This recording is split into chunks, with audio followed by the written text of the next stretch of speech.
अभी रात का समय है। रात के समय में सूर्यनगर में हम लोग हैं, गली नंबर 25 में। और यहाँ पर आप देखें एक मकान है। मकान के बिल्कुल बाहर गद्दे लगाकर एक बेटी, उनके माँ बाप दोनों गेट के जहाँ ब्याही हुई थी उन्हीं के घर के आगे एक तरह से धरने पर बैठ गई हैं। कारण क्या है पूरी जानेंगे। हालांकि सुनने में ये भी आया है इनका जो मसला है वो कोर्ट में विचाराधीन कोर्ट में चल रहा है। उसको लेकर आज वो बेटी अपने जो जहाँ ब्याही हुई थी वहाँ पर पहुँची है। क्या कारण है, कब से उनका एक तरफ विवाद चल रहा है, पूरी हम जानकारी लेंगे इनसे। और उनके पिताजी से भी हम बात करेंगे, मदर से भी बात करेंगे। आइए चलते सूर्यनगर में हम लोग हैं, इनसे पहले इनसे जानेंगे पूरा मामला। मैम क्या नाम है आपका? स्नेहलता सर। स्नेहलता जी, जैसे आपका घर है जहाँ ब्याही हुई थी, गेट के बाहर कैसे? गेट के बाहर ये है सर, मेरी शादी हुई 3 अप्रैल को, 3 अप्रैल 2021 को।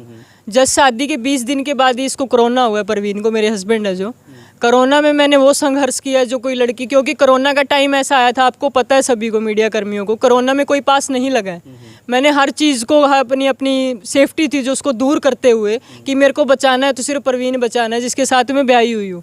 मैंने दिन रात 24 घंटे, ऊपर एक कमरा है, बेडरूम है जिसमें मेरा बेड है, वहाँ पे मैंने इतना संघर्ष किया। मैंने इसको 1 महीना, पूरे 5 दिन के अंदर पूरी रिकवरी करते हुए, रिकवरी के बाद की फ़ोटोज़ भी हैं और जो कोरोना हुआ। आपकी शादी कब हुई थी? आपका पियर कहाँ है और कब शादी हुई थी? पीहर मेरा मटोर गांव है, डिस्ट्रिक्ट कैथल पड़ता है। और जब मैं विवाहिता आई तो इनका मैयड़ गांव है, वहाँ कोठी है इनकी, जो बड़ा लड़का रहता, वहाँ पे मेरे को उतारा गया था। अगले ही नेक्स्ट दिन ये आए हैं यहाँ पे लेके आए हैं। फिर मैंने पूछा है ये रीज़न, तो इन्होंने बोला कि हम मम्मी बेटा और पिताजी यहाँ रहते हैं। मैंने कहा ठीक है। उसके बाद धीरे धीरे क्या हुआ, कोरोना में जैसे रिकवरी हुई है उसके बाद। और मैं पूछना चाहूँगा बीच में, जो आपकी शादी हुई थी, लव मैरिज थी, अरेंज मैरिज थी, किस तरह से आपकी शादी हुई थी इनके साथ? अरेंज मैरिज हुई थी सर। देखने वालों में रिश्ता करवाने वाला मेरा नंदोई है, खुशी राम है जो, वो थे, देखने आए हैं। उनकी वाइफ आई है, ननंद है जो। सास ससुर आए हैं। परवीन से पर्सनल टाइम लिया गया, 1 घंटा उन्होंने मेरे साथ टाइम लगाया है। उन्होंने ज़रूर इतनी कंडीशन रखी है कि मैं जॉब नहीं करने दूंगा, कि अगर गवर्नमेंट लगती है ठीक है, प्राइवेट नहीं, कोई ट्यूशन व्यूशन कुछ नहीं है। मैंने कहा ठीक है, मंजूर है, ये चीज़ कर ली। कोरोना से रिकवरी होते ही नॉर्मल बाउंडेशन एक बार शुरू कर दी घूंघट की। मैंने कहा ठीक है, घूंघट की मान लेती हूँ, ठीक है। उसके बाद की गली में नहीं निकलना है, गेट से बाहर, किसी पड़ोसी से बात नहीं करनी है। और जो 3 लेडीज़ हैं, 2 मेरी बुआ जी हैं और एक मेरे बड़े भाई की वाइफ है, अगर उन तीनों में से किसी से बात करती मिली तो मैं रिश्ता तोड़ दूंगा। मैंने नहीं, जैसे आपने क्या कोरोना की बात की, आपकी शादी को लगभग कितना समय हो गया? लगभग 1.25 साल हो गए शादी के आपको? 1.5 साल। 1.5 साल हो गए। 1.5 साल के बीच में कोरोना से पहले कभी आपकी झगड़ा हुआ, कोई विवाद हुआ, कुछ नहीं हुआ, या कोरोना के बाद शुरुआत हुई? कोरोना से पहले कोई विवाद नहीं हुआ है। कोरोना में ठीक होते ही उनको ये हुआ, सास ससुर को बेटा बच चुका है, पूरी सुविधा हर चीज़ किसने केयर की है। उसके तुरंत बाद तीनों ने मेरे साथ वो टॉर्चर किया है, बस पूछो मत। मतलब मैंने सहन किया। पापा जी ने पंचायतें कर करके कि कोई नहीं, बेटी बस जाएगी। पंचायत के एक बड़े मेंबर रहे हैं, दादा बलबीर जी हैं जो मेरे गांव से, उन्होंने हर सीन भी देखा है, हर बार पूछते भी थे कि हमारी बिटिया की गलती बता दो। इनका कहना ये था कि कोई गलती नहीं है जी। क्या करते थे, हर पंचायत में सिर पे हाथ रख के, सास भी और ससुर भी, कि ठीक है बेटा आगे से ये काम नहीं होगा। मान लेते थे कि कोई बात नहीं, बेटी बस जाएगी, फिर भी मान ली वो चीज़ें। 23 तारीख को मैयड़ गांव में बड़ी पंचायत हुई, ठीक है, दहेज के नाम पे ही ये चीज़ें। इनका कहना है कि जो तेरे बाप ने हर चीज़ दी है, हर किसी की अंगूठियाँ, परवीन की चैन, सब कुछ दिया है, लेकिन हमारा जो बड़ा लड़का है और बड़ी बहू है उसके लिए कुछ भी नहीं दिया गया। हमारी तो गाँव में बदनामी हो गई। मैंने कहा कि मेरे पिताजी का जो बजट था उन्होंने दे दिया, अब नहीं दे सकते वो, किस चीज़ के लिए मुझे टॉर्चर ना किया जाए। इन्होंने बड़ी इंसल्टेड फील की, हमारी तो इंसल्ट हुई है, आदमियों में बात चली हुई है। मैंने उस चीज़ को भी नज़रअंदाज करते हुए एक बार परिवार को बताया कि ऐसे ऐसे बात है। कह रहे ठीक है बेटा, कोई नहीं, 4 आदमियों में बैठ के वो भी मसला हल हो गया कि ठीक है जी, आगे से ये हम नहीं करेंगे। फिर वही टॉर्चर शुरू, मारपीट शुरू कर दिया, दीवारों के पटकना, वो चीज़ें। 23 तारीख को फिर पंचायत होती है मैयड़ गांव में। उसमें इतना आश्वासन मेरे ससुर ने खड़े होकर जिम्मेवारी ली कि बेटी को बिल्कुल भी परेशान नहीं किया जाएगा, मैं जिम्मेवार हूँ। तो मैंने उन पे विश्वास करते हुए, पिताजी ने विश्वास किया, मेरे भाई साहब थे उन्होंने भी, सभी ने विश्वास के जरिए एक जोड़ी दोबारा बांधने का कि ठीक है घर बसता, अच्छी बात है, मान लिया। 24 की रात को मेरे साथ जो कहानी हुई है, एक पंचायत का बदला लेने के लिए फ़ोन में वीडियो तक बनाई है लड़के ने, अननेचुरल चीज़ें करते हुए मेरे साथ। मेरे पास भी फ़ोटोज़ है जो मेरे फ़ोन में भी उतारी गई है। मैंने उसको एक सवाल पूछा कि आप मेरे पति हो, हम दोनों इस रूम के अंदर होते हैं, फिजिकली रिलेशन एक पति पत्नी के बीच होता है, रूम से बाहर ये चीज़ें नहीं हैं। मैंने कहा जब आप पति हो, मैं आपकी वाइफ हूँ, आपको फ़ोटो उतारने की, वीडियो बनाने की क्या ज़रूरत पड़ी? उनका कहना ये था क्या कर लेगी, करूँगा। मैंने कहा कमाल की बात है, जिदाई हुई इस बात पे, लेकिन वीडियो बनाई गई। उसके बाद जैसे ही मामला कि 12 जनवरी को होता है, 12 जनवरी को गला पकड़ के मारपीट की है। मौके पे सास ससुर थे, उन्होंने कोई बचाव नहीं किया है। बुलेट पे ससुर और ये परवीन दोनों भाग गए। ये चीज़ करके मेरे साथ सास भी भाग गई। मैंने अपनी सुरक्षा के लिए 112 पे कॉल की कि मेरे साथ सूर्यनगर गली नंबर 25 में सास ससुर ने, लड़के ने ये काम कर दिया है कि सर आप पहुँचे। वो आए मौके पे, उन्होंने इनको समझाया, वो बाद में आ चुके थे कि क्यों किया इनके साथ ये। उन्होंने एप्लीकेशन ले ली रिटर्न में। उन्होंने मेरे को राय दी कि बेटा हम ये कहेंगे कि माई के पक्ष को बुलाया जाए और आप घर चले जाएं। जैसे आपने कहा कि पहले आप लोगों के साथ मारपीट हुई, उस दौरान पंचायतें हुई हैं, उससे पहले जब पंचायत से पहले आपने पुलिस में शिकायत दी या नहीं दी, या पंचायत के बाद आपने दी? नहीं, पंचायत से पहले कोई पुलिस में शिकायत नहीं। 12 जनवरी को जो हादसा हुआ तब पुलिस बुलाई है मैंने। गला पकड़ के मारपीट करनी शुरू की इसने, तब अपनी सुरक्षा के लिए। और चीज़ ये देखे सर कि ये काम करने के बाद तीनों भाग जाते हैं। अगर ये काम ठीक है परवीन ने कर दिया था, किसी गुस्से की वजह, क्या वजह थी, ठीक है, मौके पे सास ससुर को वहाँ रुकना चाहिए था। ये कहना चाहिए था कि ठीक है बेटा इसने ये गलती की है, हम इसको पूछते हैं, इसको सुधारेंगे। और अगर तेरे से भी बात कर ले, दोनों को बिठा के अगर बात की जाती तो लड़की क्यों बुलाती पुलिस? लड़की ने अपनी सुरक्षा देखी है, तीनों घर से भाग गए, लड़की अकेली है। मैंने बुला ली, ठीक है। मायके पक्ष के लोग आए हैं, बनी सिंह अहलावत है इनका व्यक्ति, मेरे ससुर के दोस्त हैं, और एक रोशन लाल पुनिया। 2 व्यक्ति इस घर में ऐसे हैं, पूरा राज चलता है उनका। शुरू से मेरे को वो ये कहते आए हैं, मैं अंकल जी अंकल जी अंकल जी, इतनी रिक्वेस्ट की हमेशा मैंने जब भी घर आते थे, लेकिन वो इतनी आंख दिखा के मेरे को हमेशा ये बोलते थे, तो कुछ भी नहीं बिगाड़ सकती, इतना वकालत करनी है ना मटोर जाके कर। बनी सिंह ने कहा एक दिन कि परवीन को लेके तेरे मटोर बस जा। मैंने कहा अंकल जी ये स्टेटमेंट मत दो आप प्लीज़, अब मैं बिटिया समान हूँ, आपके भी बेटी होगी। उनको बहुत समझाती थी। जिस दिन 12 तारीख को मेरे मायके वाले मुझे लेने आए, उस दिन भी बनी सिंह अहलावत ने मेरी तरफ बड़ी आंख निकालते हुए कहा कि मटोर वाले अगर इस बेटी को लेके जा रहे हैं तो शरीर इसका ऊपर से नीचे तक चेक करना। मैंने कहा ये स्टेटमेंट देनी आपकी गलत है। आप एक पंचायती व्यक्ति अगर इस घर में बन के आते हो तो अच्छा ही बच्चों को बसाने का काम करें, गलत भड़काने का काम मत करें। 2 व्यक्ति इस घर को पूरा भड़काए हुए हैं। तो जैसे कि वो जो व्यक्ति भड़का रहे हैं, पंचायतें आपकी हुई, पंचायत के बाद जो फैसला हुआ उस पर जो इन्होंने बातें की थी उस पर वो एक खरे नहीं उतरे? नहीं, बिल्कुल भी खरे नहीं उतरे हैं सर। अगर खरे उतरते तो आज ये बेटी ऐसे नहीं बैठी होती। तो जैसे पुलिस की अगर बात करें, पुलिस में शिकायत देने के बाद पुलिस क्या कार्रवाई की? पुलिस की कार्रवाई से आप क्यों संतुष्ट नहीं हुए? क्या माना आपने कि पुलिस आपको जो न्याय दिलाने में सक्षम नहीं रही? पुलिस की कार्रवाई ऐसी हुई है, डीएसपी कुलवंत के फाइल जाते ही सारा मामला घुल चुका था। कैथल डीएसपी कुलवंत हैं, उन्होंने सास ससुर का काटते हुए, निर्दोष करते हुए लड़के को ठीक है एफआईआर में दोषी की इसके प्रति चालान किया जाए। उसको लेकर मैंने एसपी को मकसूद अहमद से बात की। उन्होंने फ़ोन पे बाकायदा उनको डीएसपी कुलवंत को बोला कि ठीक है अगर बच्ची कह रही है इन्वेस्टिगेशन कर ले और सास ससुर को ऐड किया जाए। उन्होंने बोला कि ठीक है सर मैं कर देता हूँ, लेकिन नहीं हुआ। फटाफट क्या किया, ये उस टाइम परवीन थी, उसको बुलाया डीएसपी ने। मैं हर चीज़ आंख से देखती रही, फिर भी मैंने मीडिया नहीं बुलाई वहाँ पे कि मान जाएंगे, कोई नहीं, डीएसपी समझ जाएंगे बेटी का मामला है। तो फटाफट स्कूटी लेके वहाँ पे आईओ आती है, मैं देखती रही, वहीं पे परिवार था। आईओ को चालान दिया जाता है जीवनी बनाकर तैयार करके, जिसमें मेरे बयान नहीं हुए, सिर्फ परवीन के हो चुके हैं। परवीन की फैमिली डीएसपी से मिल चुकी है अंदर पर्सनल। बयान होने के बाद, जीवनी बनने के बाद उन्होंने स्कूटी में भेजी, आईओ को भेजा थाने में कि ले जा। मैं फटाफट आईओ के पीछे पीछे भागी, क्योंकि मेरे हाथ नहीं आने वाली थी। मेरे को गुमराह करती रही, ये कर रहे हैं वो कर रहे हैं, बयान करवा देंगे। मैंने वीरेंद्र हैं कैथल पत्रकार, मैंने वो थाने में थे उस टाइम, मैंने कहा भाई साहब एक रिक्वेस्ट आपसे, आईओ से ये कंफर्म कर लें कि जो जीवनी बनकर आई है उसमें डीएसपी साहब ने क्या कार्रवाई की है। तो जैसे ही रिपोर्टर साहब ने पूछा वीरेंद्र ने, तो जैसे आपने बहुत लंबी हो गई, आप ये बताइए, जैसे पुलिस की कार्रवाई से संतुष्ट नहीं हुए, उसके बाद कहाँ कहाँ आपने किस किस का दरवाज़ा खटखटाया? दरवाजा एसपी से लेकर अनिल विज गृह मंत्री तक जा चुकी हूँ। गृह मंत्री ने एसआईटी गठित कर दी थी। एसआईटी ने पूरे मामले को दबाते हुए, इस परिवार से अलग बात करते हुए मेरे पक्ष में कुछ भी कोई न्याय नहीं किया है। मेरे साथ सरेआम धोखा किया जा रहा है। हर जगह ये पैसे का दबाव बनाए हुए हैं कि प्रॉपर्टी इतनी है, कहीं तक नहीं आने देंगे, तेरे बाप का जो किला है ना वो तो बिकेगा बिकेगा कोर्ट केस में। जैसे कोर्ट केस की अगर बात करें, कोर्ट केस मामला चल रहा है, उस बीच आप अब आके उनके घर के आगे आप बैठी हुई हैं। कोर्ट में क्या था, कोर्ट में आपने क्या इस्तग़ासा दायर किया और उनकी तरफ से क्या उन्होंने वो की है, केस में लगाया है कि हाँ हमें ये चीज़ से छुटकारा चाहिए, क्या चाहिए, किस तरह की बात है? कोर्ट में ये है सर, दहेज की सिर्फ चालान आईओ ने पेश कर दिया है। मेरे को नहीं पता वो चालान एसआईटी ने कब बना के भेजा, कोई अपडेट नहीं है। पूछती रही आईओ से कब आया जी कब आया, आ लिया भैया आ लिया। मैंने कहा ठीक है जी। उसने फटाफट कोर्ट में पेश कर दिया कि कभी अब गृह मंत्री से लड़की ऊपर महिला आयोग ना चली जाए। कि अब भी कार्रवाई करें, क्योंकि उस चालान में कुछ भी नहीं है। उस चालान की फ़ोटो मैं ले चुकी हूँ, उसकी फ़ाइल मेरे पास आ चुकी है, मैंने कोर्ट के थ्रू वो निकलवाई है, क्योंकि मैं जानना चाहती थी कि एसआईटी ने क्या किया। एसआईटी ने क्या किया है, सास ससुर की अरेस्टिंग का दिखा रखा है, बाकायदा वो भी लड़के की यहाँ हिसार आकर ही फ़ोटो खींचकर दिखा दी गई कि हमने अरेस्टिंग कर ली है। थाने तक वो नहीं गए हैं बिल्कुल भी, वो वहाँ पे अरेस्टिंग दिखा दी। चालान में ये चीज़ है, चालान में ये चीज़ बिल्कुल नहीं है जो लड़की ने एसआईटी को बताई है। टेबलेट खाकर रिलेशन बनाना जिससे लड़की को इन्फेक्शन हुआ है, आधार हॉस्पिटल में ट्रीटमेंट चला है। जिंदल चौक पे लैब है सर, जिंदल चौक पे, वहाँ पे ये मेरे को अकेले में लेके जाता है।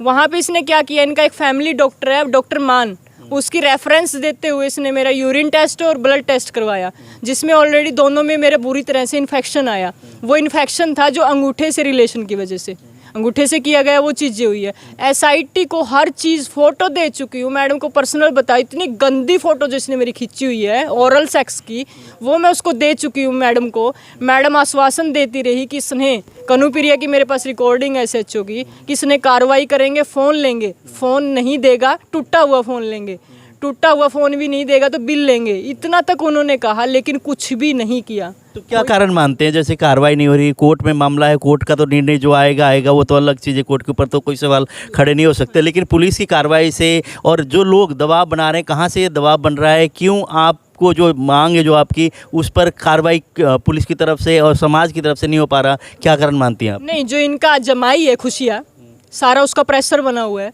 उसका साफ ये कहना है कि मैं हरियाणा पुलिस में हूँ। शुरू से ये परिवार मेरे को कहता आया है, क्योंकि रिश्ता करवाया हुआ उसी का है, छुटकारा वही दिलवा रहा है, तलाक के लिए बिल्कुल तैयार है। उसका गांव है राजली, लेकिन पुलिस लाइन हिसार में रहते हैं। राजली पर्सनल बंदों के थ्रू भी ये बात निकल के आई है कि हाँ तलाक करवाना चाहते हैं।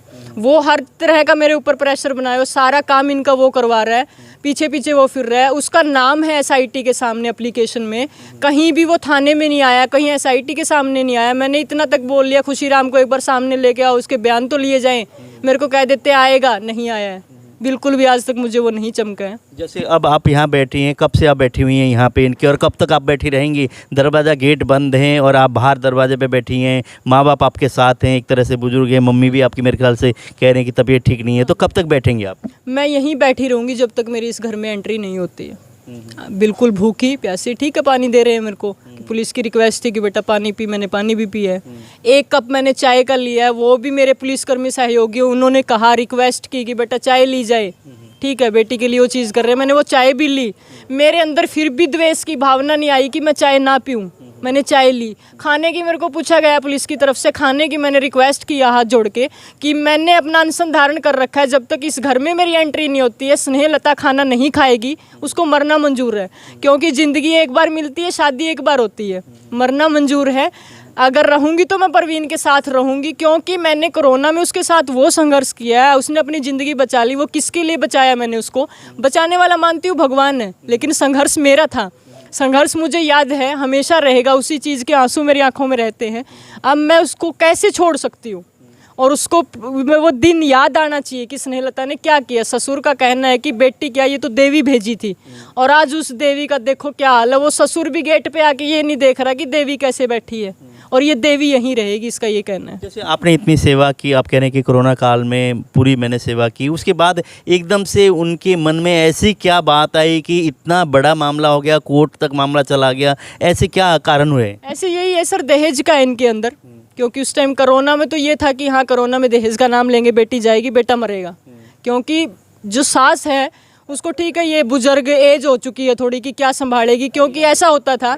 बड़ी गाड़ी का पता है, मैं स्टेटमेंट दे चुकी हूँ बड़ी गाड़ी की, कि बड़ी गाड़ी देने वाले आते थे, मेरी सास का कहना, 18 साल की लड़की मेरे बेटे के आती थी, बंदरिया जैसा तेरा चेहरा है, इससे ऊपर बेटी क्या बर्दाश्त करे। उन्होंने कहा ठीक है मम्मी कोई बात नहीं, परवीन ले आए, आप देख के ले आए, बंदरिया जैसा हो, कैसा भी हो। अब ये चीज़ें हुई है, मतलब इतनी कोशिश कर करके मैंने देखी है। 8 महीने जो मैं मायके में रह रही हूँ, 8 महीने के दौरान भी आप अगर कैथल डिस्ट्रिक्ट में जाके देखो, मेरे द्वारा एडीआर सेंटर में वकील से पर्सनल काउंसलिंग कोशिश की गई है कि प्लीज़ मेरा घर बसाया जाए। मैंने इस लड़के को बहुत संघर्ष से बचाया है, मैं इसका साथ नहीं छोड़ सकती। तो आपको लगता है इतना विवाद होने के बाद घर बस सकता है? कोर्ट में मामला है, गृह मंत्री से आप मिल चुकी हैं, उन्होंने एक तरह से आदेश जारी कर दिए कि न्याय हो, जांच हो, तो आपको अभी तक न्याय नहीं मिल रहा था, क्या उम्मीद मानती है? और आप कह रहे हैं कि मैं अंदर जाऊँगी, संभव है? हाँ संभव ये है सर, सास ससुर अगर देखते हैं आज इस बेटी की तरफ, ये घर बस सकता है। लड़के को वो दिन याद आना चाहिए कि इस लड़की ने क्या किया था, वो चीज़। पंचायती तौर पे आज परिवार में क्या नहीं होता, बड़े बड़े मुद्दे सुलझ जाते हैं। स्नेह ये कहने को तैयार है, आज मेरे ससुर का पुलिस के सामने ये कहना था कि ठीक है घर बसता तो अच्छी बात है पंचायत में, लेकिन मैंने बेटे को बेदखल जरूर कर रखा है। बेदखल का बड़ा आरोप लगा रहे, कोई बेदखल नहीं कर रखा, परवीन यहीं है अंदर, बेदखल का कोई डॉक्यूमेंट नहीं है इनके पास। ठीक है, ये कह रहे हैं कि कल 2 बजे का टाइम रखा जाए कि मैं अपने रिश्तेदार को इकट्ठा कर लेता हूँ कि मटोर वाले भी आ जाएंगे अगर उस पंचायत में बच्चे बसते हैं। मेरी अब भी उनसे यही गुजारिश है कि स्नेहलता अब भी तैयार है।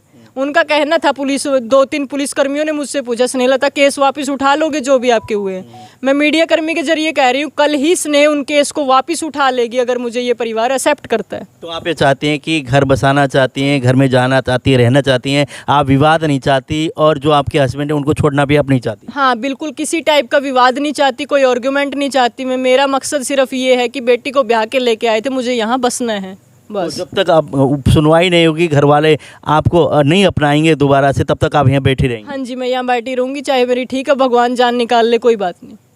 तो अभी तक कह रहे हैं कि कुछ खाया नहीं, चाय वगैरह पी है, जैसे सुबह से? कल से आप बैठी हैं यहाँ पे, आज ही बैठी नहीं, हैं? आज सुबह मैं आई थी, मैं डीसीओ सर से मैंने मिलने की कोशिश की है। डीसी साहब से एक बात करवाई गई है मीडिया कर्मी की। उनका कहना था बेटा किसी फंक्शन में हूँ, अगर इतनी पीड़ित है फंक्शन में आना चाहे वहाँ आ सकती है। मैंने फिर भी सोचा कि डीसी साहब से फंक्शन में कैसे बात की जाएगी, तो फिर मीडिया कर्मियों ने थोड़ी राय दी कि ऐसा कर लो आप, अगर इतनी दुखी हो तो आप एसपी साहब से ज़रूर मिल लें। एसपी को मैं गई, एप्लीकेशन भी दे आई, उनका भी आगे से ठीक है बेटा क्या कर सकते हैं, कोर्ट में गया है। मैंने कहा सर मैं तो उस गेट पे बैठूंगी। ठीक है बेटा, उनका यही कहना। जैसे कोर्ट में मामला चल रहा है, आप कह रहे हैं अगर ये एक्सेप्ट कर लेंगे तो घर के अंदर जाएंगे, कोर्ट में जो भी मामला चल रहा है वो वापस लेंगे। अगर बाई चांस ये आपको एक्सेप्ट नहीं करते और ये कहते कि अंदर भी नहीं आना और कोर्ट में मामला है, तो कब तक आप बैठेंगे यहाँ? मैं तब तक यहीं बैठी रहूँगी। अगर फिर भी ये एक्सेप्ट नहीं करते हैं और कोर्ट में मामला है, जो मेरे साथ जो वो चीज़ हुई है उसके प्रति कार्रवाई होनी चाहिए। जी, तो ये सीधे तौर पे अगर बात करें तो कहते कि जो मैं इनकी सेवा भी करती रही हूँ, शादी के बाद से लेके कोई विवाद नहीं, सब प्रशंसा करते रहे, एकदम से ऐसी सिचुएशन किस तरह से पैदा हुई। और आज अगर बात करें तो कोर्ट में मामला है और एक दिन उनके गेट के दरवाजे के बाहर बैठी हैं, कहती हैं जब तक मुझे न्याय नहीं मिलेगा तब तक मैं यहाँ से उठने वाली नहीं। इस तरह की बातें उनके पिता भी हैं, उनसे भी हम बात करेंगे, ज़्यादा तो नहीं थोड़ा सा बात करेंगे। सर, बेटी को जो ब्याही थी अपने, उस टाइम जो लोग थे बीच में थे, आज वो लोग बीच में आकर जो मसला हुआ उसको हल करने की कोशिश नहीं कर रहे? बहुत कोशिश करी है सर पंचायत वाले ने। बेटी ने बता भी दी, उसको दोबारा दोहराने का फायदा में हमने पंचायत बहुत करी है। 3-4 बार यहाँ आए हैं, जैसे 5-5 4 आदमी लेके पे ज़्यादा पंचायत नहीं करनी, समझ जाएंगे। और महीना याद रही नहीं है, 23 तारीख को मैहर में पंचायत हुई, तो उसमें इनकी बहुत विश्वास दिया पंचायत को, मटोर वाले को भी सिर पर हाथ धर दिया, आज कोई शिकायत नहीं आएगी। और 2 दिन के बाद यहाँ आने के बाद इसके साथ वो करिए, मैं बता नहीं सकता, बेटी ही बताएगी। मतलब इतनी घिनौनी करतूत कोई मतलब कोई सुना नहीं है। तो कभी आप सोचते थे बेटी की शादी जिस हिसाब से की, धूमधाम से आपने की थी, ऐसा सिचुएशन भी आएगा एक रात के अंधेरे में उनके गेट के बाहर बेटी के साथ बैठना पड़ेगा धरने पर? नहीं, ऐसा परमात्मा कभी सोचा ही नहीं था ज़िंदगी में। एक बेटी है और एक बेटा, बेटी के साथ ये काम हो जाएगा हमारे परिवार के साथ, ऐसा कभी नहीं सोचा था। मेरी हैसियत से ज़्यादा जो मेरी गुंजाइश नहीं थी उससे ज़्यादा मैंने इसको दिया है। बेटी में कोई कमी नहीं छोड़ता, ये भी सोचा बेटी ने दे दे, बेटी दे दी, सब कुछ दे दी। कितनी पढ़ी है बेटी आपकी? MA BEd। MA BEd है। MA BEd करने के बाद आपने शादी की, जितनी आपकी हैसियत थी उस हिसाब से आपने शादी की। 6 एकड़ का किसान हूँ, 6 एकड़, पूरा किला भी नहीं, 8 का एकड़ का होता है, 6 एकड़ ज़मीन है। मैंने वो दिया बेटी को, मतलब पूरा टूट के। फिर भी बड़ी गाड़ी के लिए इसके लात मारी गई है। मेरे बेटे का तो 18 साल की आवे थी, बड़ी गाड़ी देनी आवे थे, मम्मी जी मेरे पापा ने ये पुग्या दे दिया, और ले लेनी थी 18 साल की और बड़ी गाड़ी, वो छोड़नी नहीं थी। तो बेटी ने अब कहा कि मैं तो बैठी रहूंगी यहाँ पर जब तक मुझे अपनाएंगे नहीं, मुझे न्याय नहीं मिलेगा तब तक यहाँ बैठी हैं। आप लोग भी इनके साथ ही हैं, बच्चे के? बिल्कुल साथ में, बेटी को अकेले को छोड़ नहीं सकता। तो अभी जैसे पुलिस आई थी यहाँ पे, पुलिस ने क्या आपको कह कर गई है? पुलिस ये कहता है, SHO ये कहता था रात में बैठने का कोई फ़ायदा नहीं है, और कोर्ट में केस चल रहा है, कोर्ट से लिखवा के लाओ। कोर्ट में केस चल रहा तो चलन दो। कोर्ट में केस चलते चलते बेटी का हक है, यहाँ ब्याह के लिए आया है, रहने का हक होता है ससुराल में। पीर में बेटी कितने दिन काटेगी?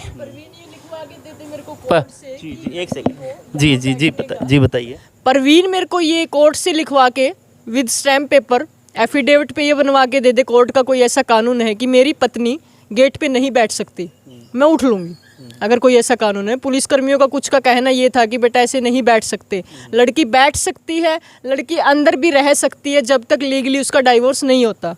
क्योंकि पिताजी कब तक हार्ट पेशेंट हैं, दूसरे तीसरे दिन इनको दिक्कत होती है कि इनके दुख को देखते हुए मैं ये सोच रही हूँ कि ठीक अगर लड़का ये डाइवोर्स इतना ज़बरदस्ती चाह भी रहा है, कल को भगवान खुदा न खास्ता अगर कानून के थ्रू कुछ ऐसा सिस्टम होता है, डाइवोर्स हो भी जाता है, डाइवोर्स होने के बाद स्नेहलता घर छोड़ देगी, पुलिस ही छुड़वा देगी डाइवोर्स के बाद। अगर डाइवोर्स नहीं होता है, मैं पहली बात तो मैं देने के लिए तैयार ही नहीं हूँ, मैंने कभी सोचा ही नहीं मैं इसको तलाक दूँ। तलाक की अगर मेरे मन में होती तो मैं कोरोना में अपने मटोर घर भाग जाती कि छोड़ो पापा डॉक्टर संभाल लेंगे इसको। ये सिर्फ इसका मकसद यही है, कोरोना के तुरंत बाद तलाक, उसके लिए टॉर्चर, दहेज के लिए ये चीज़ें बस। जैसे कि इनसे पिता से भी हमने बातचीत की, दोबारा से इन्होंने कहा कि पुलिस आगे समझा रही है, लेकिन समझाने की बात है कि जब तक इनको न्याय की ये बात कर रही है, अंदर जाने की बात कर रही है, कह रही कि अगर मुझे यहाँ बैठने अगर नहीं देना है तो कोर्ट की तरफ से लिखवा के ला के मुझे दे दें और मैं एकदम से उठ जाऊँगी। बिल्कुल कानून के हिसाब से बात कर रही हैं, कहीं ऐसा नहीं लग रहा कि कानून से ऊपर चलने की बात भी नहीं कर रही है। कानून जो कर रहा है सही करे। ये कह रहे हैं कि मुझे जब तक कोर्ट में केस चला तब तक मुझे इस घर में रहने की इजाज़त मिले, क्योंकि मेरा घर है, ब्याह के मैं आई हूँ, अभी तक तलाक नहीं हुआ, इस तरह की बातें कर रही है। लेकिन ये एक जांच का विषय भी है, वहाँ जहाँ पुलिसकर्मी अपनी जांच कर रहे हैं वहीं अदालत में केस चल रहा है। लेकिन कुल मिला कर अगर बात करें तो ये जो लड़की की जो पीड़ा है, तकलीफ़ है, और इतने बार जैसे यहाँ पे गुहार लगाई और यहाँ पे मीटिंगें हुई, पंचायतें हुई, उसके बाद भी न्याय नहीं मिलने के कारण आज आके उनके घर के बाहर रात में यहाँ पे धरने पे एक तरह से वहाँ के यहाँ गद्दे बिछा कर बैठी हुई हैं, अभी खाना भी नहीं खाई, इस तरह की बातें हैं। लेकिन इस खबर को शेयर भी करें, कमेंट भी आप लोग करें, और प्रशासन से, सरकार से भी हमारी यही है कि जो लड़की अगर जब जांच कमेटी बैठे कि जो भी एक तरह से इन्होंने शिकायत दी है उस पर निष्पक्ष तौर से जांच करके इस लड़की को न्याय मिलना चाहिए, न्याय दिलाना चाहिए। एक बेटी के लिए एक बाप अपने, जैसे उन्होंने कहा कि MA BEd करा के उन्होंने शादी की, सपने संजोए, लेकिन सपने सारे चकनाचूर तब हो रहे हैं। अभी अगर फिर भी घर बस जाती है तब भी पाप देते हैं, चलो एक मसला था, कुछ टाइम बीत गया इस तरह के हालात में, लेकिन अब तो कम से कम सुधर गया। लेकिन अभी ये भरोसा नहीं है कि क्या घर बसेगा या नहीं। ये कोर्ट में मामला है, इसको लेकर हम भी यही कहते हैं कि जो प्रशासन है और पुलिस है और परिवार वालों से निवेदन है कि अगर ब्याह के आप लाए हैं तब अच्छा कार्य कर दी थी सारी चीज़, अभी एकदम से ऐसा क्या हुआ कि इस बेटी को घर से बाहर आप लोगों ने निकाल दिया। एक पारिवारिक माहौल है और एक तरह से बैठ के इस मामले को सुलझाया भी जा सकता है।